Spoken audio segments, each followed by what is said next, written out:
तोंडावरती स्प्रे मारून जो आहे तो त्या ठिकाणी महिलेवरती अत्याचार करण्यात आलेला आहे। त्याच्या संदर्भात पोलिसांची आत्ताच माझं येताना बोलणं झालं। या सगळ्या प्रोसेसमध्ये पोलीस तपास करतात आहेत आणि खरं तर दिवसेंदिवस ह्या घटना वाढलेल्या आहेत। ही कोंढवा परिसरातली घटना आहे आपण जी सांगताय, त्याच्यामध्ये पोलिसांनी तातडीने याच्यामध्ये तपास कार्य सुरू केलेलं आहे। पण अशा घटना घडू नये याच्या पाठीमागं अजून काय आहे का हे शोधण्याचा प्रयत्न हा पोलिसांच्या माध्यमातून होतो। मॅडम, मुंबईतही एका शिक्षिकेने विद्यार्थ्यावर अत्याचार केल्याची घटना उघडकीस आलेली आहे। कुठली? मुंबई। हां, शिक्षिकेने विद्यार्थ्यावर अत्याचार केला। मी माहिती घेते, ती माहिती आता माझ्याकडे नाही आहे। मॅडम, पुण्यात ज्या सातत्याने ज्या घटना घडत आहेत तर जणू म्हणजे क्राईम कॅपिटल असल्यासारख्या त्या एकामागोमाग एक घटना समोर येत आहेत। तर नेमकं काही कायदा सुव्यवस्थेचं आहे की म्हणजे पोलीस कमी पडत आहेत की काय होते?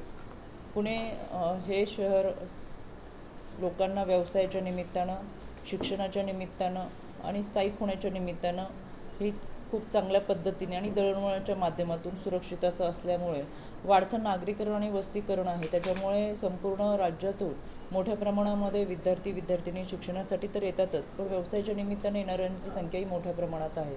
अगदीच बोलायचं झालं तर बोबदेव घाटातल्या घटनेच्या संदर्भातले तीनही आरोपी हे परराज्यातले होते आणि अशा पद्धतीच्या घटना ह्या पुण्यामध्ये येऊन घडतात। त्याच्यामध्ये खरं तर पोलीस अतिशय चांगल्या पद्धतीने काम करत असतात। बीट मार्शल दामिनी पथक काम करत असतं। पेट्रोलिंगची व्यवस्थाही अतिशय चांगल्या पद्धतीने ठेवलेली असतात। पण या सगळ्या ज्या घटना घडत असतात त्या निश्चित कुठे ना कुठेतरी गालबोट लावणारे असतात। दौंडमध्ये घडलेल्या घटनेमध्ये मी स्वतः घटना घडल्यापासून पोलीस अधीक्षक आमचे संदीपजी गिल असतील यांच्याबरोबर संपर्कात आहे, तपास अधिकाऱ्यांच्या संपर्कात आहे। यामध्ये त्या मुलीने सांगितलेल्या आरोपींचं स्केच तयार करण्यात आले आणि त्याच्या पद्धतीने तपास सुरू आहे। काही व्हेकल डिटेक्ट झाले, त्या व्हेकलचा तपासही सुरू आहे।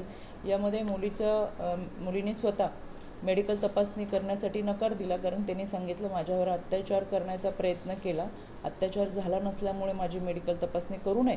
पण तरी सुद्धा तिने जो काही जबाब दिला त्या जबाबाच्या अनुषंगाने पोलिसांची ही कारवाई सुरू आहे। अज्ञात व्यक्तींच्या विरोधात गुन्हे नोंद केलेले आहेत आणि 50 पोलिसांची टीम या तपासासाठी तैनात केलेली आहे। त्याच्यामुळे ही अशा पद्धतीने समाजातली वाढती विकृती आहे, मी त्याचा निषेधच करते। आत्ताची घटना पाहिली तुम्ही तर मला खरं धक्का